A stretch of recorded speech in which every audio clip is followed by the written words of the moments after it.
നമസ്കാരം. ഭൗമ രാഷ്ട്രീയ ഭൂപടത്തിൽ ഇന്ത്യയുടെ കരുത്തുറ്റ ചുവടുവയ്പ്പുകൾ ലോകം ഉറ്റുനോക്കുന്ന ഒരു കാലഘട്ടമാണിത്.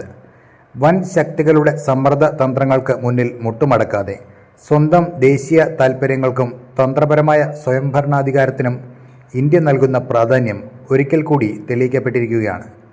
ഇറാനിലെ ചബഹാർ തുറമുഖം അഫ്ഗാനിസ്ഥാനിലേക്കും മധ്യേഷ്യയിലേക്കുമുള്ള ഇന്ത്യയുടെ സുവർണ കവാടമാണ്. അമേരിക്കയുടെ ഉപരോധ ഭീഷണികൾക്കിടയിലും ചബഹാറിൽ നിന്ന് പിന്നോട്ടില്ലെന്ന ഉറച്ച നിലപാടിലാണ് ഭാരതം. അമേരിക്കയിൽ ട്രംപ് ഭരണകൂടം അധികാരമേറ്റെടുത്തതോടെ ഇറാനുമേൽ പരമാവധി സമ്മർദ്ദം എന്ന നയം വീണ്ടും ശക്തമായിരിക്കുകയാണ്. ഇറാനുമായി വ്യാപാരത്തിലേർപ്പെടുന്ന രാജ്യങ്ങൾക്ക് മേൽ 25% അധിക തീരുവ ചുമത്തുമെന്ന കടുത്ത മുന്നറിയിപ്പാണ് ഈ കഴിഞ്ഞ ദിവസം വാഷിംഗ്ടൺ നൽകിയിരിക്കുന്നത്. ചബഹാർ തുറമുഖത്തിൻ്റെ പ്രവർത്തനങ്ങൾക്കായി ഇന്ത്യക്ക് നൽകിയിരുന്ന ഉപരോധ ഇളവുകൾ 2026 ഏപ്രിൽ 26 അവസാനിക്കുകയാണ്. ഈ സമയപരിധിക്ക് ശേഷം ഇന്ത്യ എന്തു ചെയ്യും എന്നതായിരുന്നു ലോകം ഉറ്റുനോക്കിയ ചോദ്യം. ഉന്നത സർക്കാർ വൃത്തങ്ങളിൽ നിന്ന് ലഭിക്കുന്ന സൂചനകൾ വ്യക്തമാണ്. ഇന്ത്യ ചബഹാർ വിടില്ല. അമേരിക്കയുമായി നയതന്ത്ര ചർച്ചകൾ തുടരുമ്പോൾ തന്നെ ഒരു മധ്യമാർഗം കണ്ടെത്താനാണ് ഇന്ത്യയുടെ ശ്രമം. ഇത് വെറുമൊരു വാശിയിലുപരി കൃത്യമായ ആസൂത്രണമാണ്.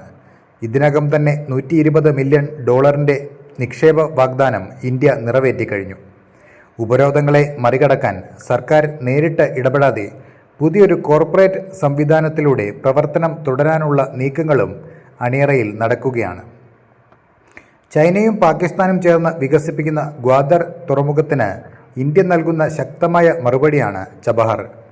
പാകിസ്ഥാനെ ആശ്രയിക്കാതെ അഫ്ഗാനിസ്ഥാനിലേക്ക് ചരക്കുകൾ എത്തിക്കാനും റഷ്യയിലേക്കും യൂറോപ്പിലേക്കും നീളുന്ന അന്താരാഷ്ട്ര വടക്ക് തെക്ക് ഗതാഗത ഇടനാഴിയുടെ കേന്ദ്രബിന്ദു ആകാനും ചബഹാർ അനിവാര്യമാണ്. കേവലം ഒരു തുറമുഖം എന്നതിലുപരി മധ്യേഷ്യയിലെ ഇന്ത്യയുടെ സ്വാധീനം ഉറപ്പിക്കാനുള്ള തുറുപ്പുചീട്ടാണിത്. ഇത് ഉപേക്ഷിക്കുന്നത് ഭാരതത്തിൻ്റെ ദീർഘകാല തന്ത്രപരമായ ലക്ഷ്യങ്ങൾക്ക് തിരിച്ചടിയാകുമെന്ന് ഇന്ത്യക്ക് നന്നായി അറിയാം. അമേരിക്കയുമായുള്ള സൗഹൃദം കാത്തു സൂക്ഷിക്കുമ്പോൾ തന്നെ ഇന്ത്യയുടെ പരമാധികാരത്തെ ബാധിക്കുന്ന വിഷയങ്ങളിൽ വിട്ടുവീഴ്ചയില്ലെന്ന സന്ദേശമാണ് മോദി സർക്കാർ നൽകുന്നത്. 2026 ഏപ്രിലിലെ കാലാവധിക്ക് മുൻപായി അമേരിക്കയെ കാര്യങ്ങൾ ബോധ്യപ്പെടുത്താനും അതേസമയം തന്നെ ചബഹാറിലെ നിർമ്മാണ പ്രവർത്തനങ്ങൾ വേഗത്തിലാക്കാനുമാണ് ഇന്ത്യയുടെ തീരുമാനം. ലോക ശക്തികൾക്കിടയിൽ സ്വന്തം വഴി വെട്ടിത്തെളിക്കുന്ന നവഭാരതത്തിൻ്റെ നിശ്ചയദാർഢ്യമാണ് ചബഹാറിൽ നാം കാണുന്നത്. അപ്പോൾ മറ്റൊരു വാർത്തയുമായി വീണ്ടും കാണാം. നന്ദി.